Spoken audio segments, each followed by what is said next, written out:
مسئلہ جو ہے ماحولیاتی تبدیلی، یہ صرف ایک جگہ کا، ایک شہر کا یا ایک صوبے کا مسئلہ نہیں ہے، بلکہ یہ پوری دنیا کا مسئلہ بنتا جا رہا ہے۔ اور وہ لوگ جو اب تک سوچتے رہے کہ ہم ترقی یافتہ ہیں، ہم کنٹرول کر لیں گے، ہم بچ جائیں گے،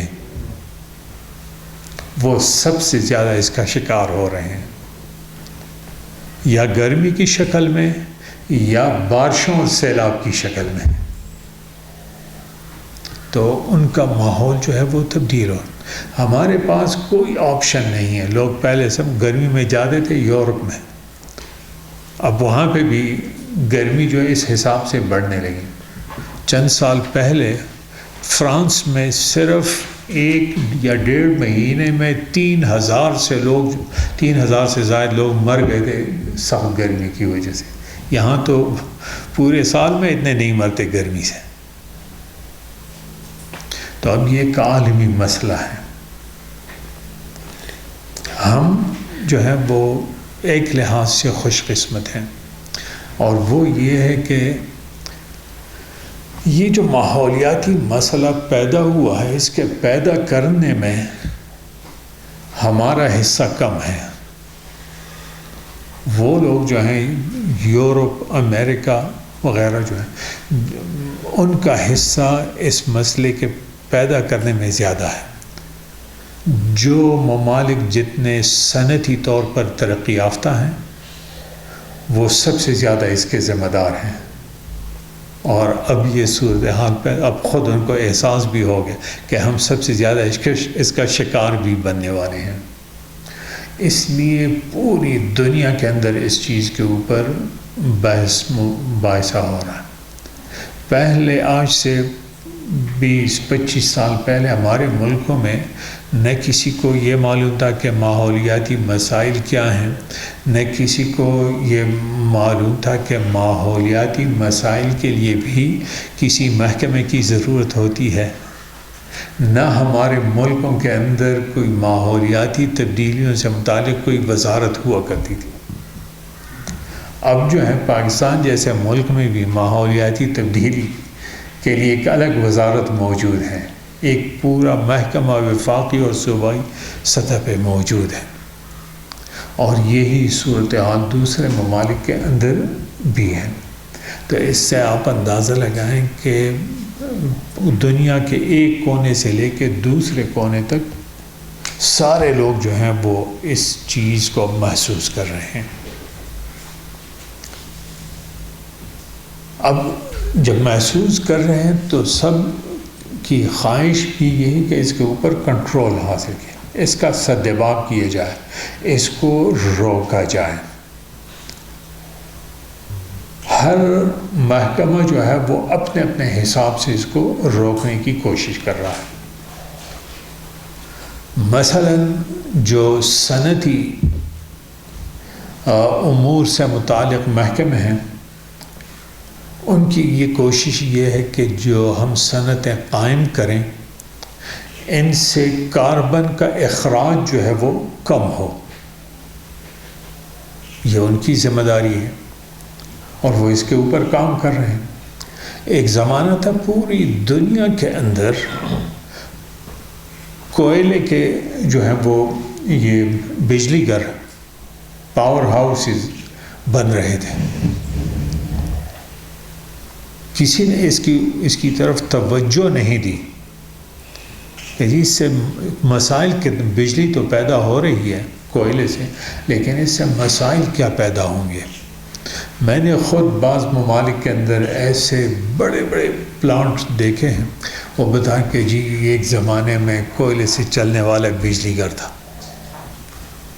اب وہ بالکل ویران پڑے، انہوں نے بند کر دیے، چلتے بجلی گھر جو ہیں وہ انہوں نے بند کر دیے، کیونکہ ان کو یہ احساس ہوا کہ یہ تو اس سے تو مسائل پیدا ہو رہے ہیں۔ جب پیٹرول جو ہے دریافت ہوا تو بعض ممالک میں پیٹرول سستا ہے، وہاں انہوں نے سوچا کہ جی یعنی کوئلہ اس میں کیا درآمد کریں گے، اسی پیٹرول کو استعمال کریں۔ انہوں نے پیٹرول کو استعمال کرتے ہوئے بجلی پیدا کرنے کی کوشش کی، یہ صرف وہ صنعتی میدان کی بات ہے، لیکن اس سے بھی مسائل ہے، اب وہ بند ہو رہے ہیں۔ ہماری بدقسمتی یہ ہے کہ اب بھی سندھ کے اندر جو ہے وہ تھر میں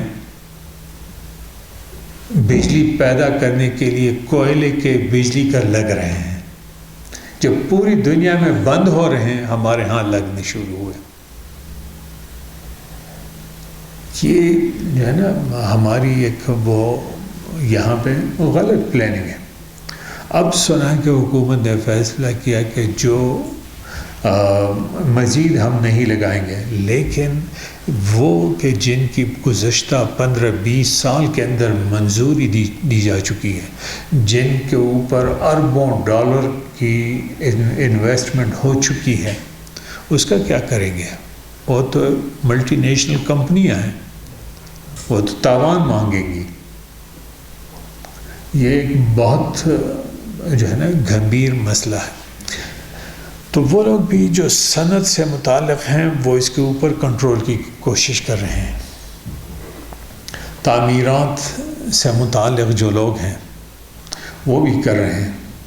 ایسے لوگ ہیں جو وہ کہہ رہے ہیں کہ یہ ایسے مکانات بننے چاہیے کہ سردی میں وہ گرم رہیں، گرمیوں میں وہ ٹھنڈے رہیں، ایسا مٹیریل استعمال کیا جائے اس میں۔ تو ہر روز مٹیریل جو تعمیراتی مٹیریل ہے اس کی نئی نئی چیزیں جو ہیں وہ بن کے آ رہی ہیں۔ چھتوں میں استعمال ہونے والی، دیواروں کے اندر استعمال ہونے والی مختلف چیزیں، کپڑا جو ہے اس میں بھی، اور یعنی ہر چیز میں تبدیلی جو ہے وہ آ رہی ہے، اور اس کو کنٹرول کرنے کی کوشش کی جا رہی ہے۔ بہرحال یہ ایک کوشش جو ہے، ایک کوشش وہ جو ہے مذہبی حوالے سے بھی ہے، کیونکہ ہم نے دیکھا ہے کہ یعنی انفرادی زندگی کی بات اگر آپ کریں تو آپ ایک شخص کو کہیں کہ جی یہ کام نہ کریں، حکومت کے قانون میں یہ چیز جرم ہے، تو وہ باز نہیں آتا، کہتے دیکھیں گے، کسی حکومتی شخص نے روک لیا تو پھر جواب دیں گے۔ لیکن اسی شخص کو اگر آپ یہ کہیں کہ آپ کے مذہب کے اندر یہ چیز منع ہے، یہ گناہ ہے، تو پھر وہ سوچنے لگ جاتا ہے۔ حکومت کا قانون جو ہے وہ تو صرف ہماری موت تک ہے، جو ہے نا یا بچ جائیں گے یا سزا ملے گی تو اس دنیا کے اندر ملے گی۔ مذہب کا دائرہ تو موت کے بعد تک ہے، اس لیے ہر بندہ یہ سوچتا ہے کہ جی یہ کام اگر اتنا برا ہے کہ مجھے یہاں پہ بھی اس کی سزا ملے گی، یہاں بھی گناہ ہوگا، اور بعد میں بھی مرنے کے بعد بھی جان نہیں چھوٹے گی، تو لوگ سوچنے لگ جاتے ہیں۔ تو معاشرے کی تعمیر میں مذہب کا ایک بہت بڑا کردار ہے، اور میں ایک بار پھر یہ ریپیٹ کرتا ہوں کہ میں نے مطلقاً مذہب کا لفظ استعمال کیا، تمام اس میں سارے مذاہب آ جاتے ہیں۔ تو یہ ہم نے یہ دیکھنا ہے، بلکہ صرف ہم تو خیر ہیں ہی، یہاں جتنے لوگ بیٹھے ہوئے سارے اکثریت جو ہیں ایسے ہیں کہ جو جن کا یعنی جو اپنے اپنے مذہب میں ایک لیڈر یا رہنما کا درجہ رکھتے ہیں، لیکن وہ لوگ جو اب تک کسی مذہب کے اوپر یقین نہیں رکھتے تھے، وہ بھی کہتے ہیں کہ جی اگر اس مسئلے کے اوپر قابو پانا ہے تو مذہب کی سپورٹ حاصل کرنی ہوگی۔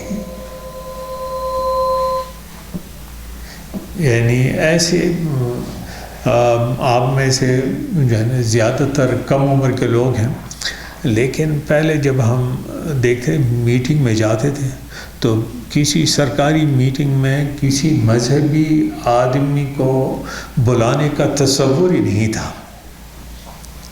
اب کہتے ہیں کہ جی ان کو بھی بلائیں ہیں، ان کی رائے بھی حاصل کریں، اور گورنمنٹ کی یہ پالیسی ان کے ذریعے عوام تک پہنچائی جائے۔ یہ ایک جو ہے نا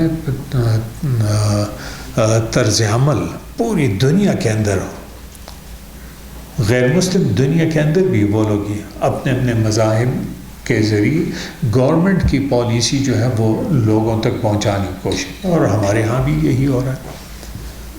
اب وہ تعصب جو ہے جو گزشتہ 50 60 بلکہ 70 سال تک بنایا جاتا رہا کہ مذہب مسائل کی بنیاد ہے اور اس کی جڑ ہے، اب کہتے ہیں کہ مذہب جو ہے وہ مسائل کے حل میں ایک مؤثر کردار ادا کر سکتا ہے۔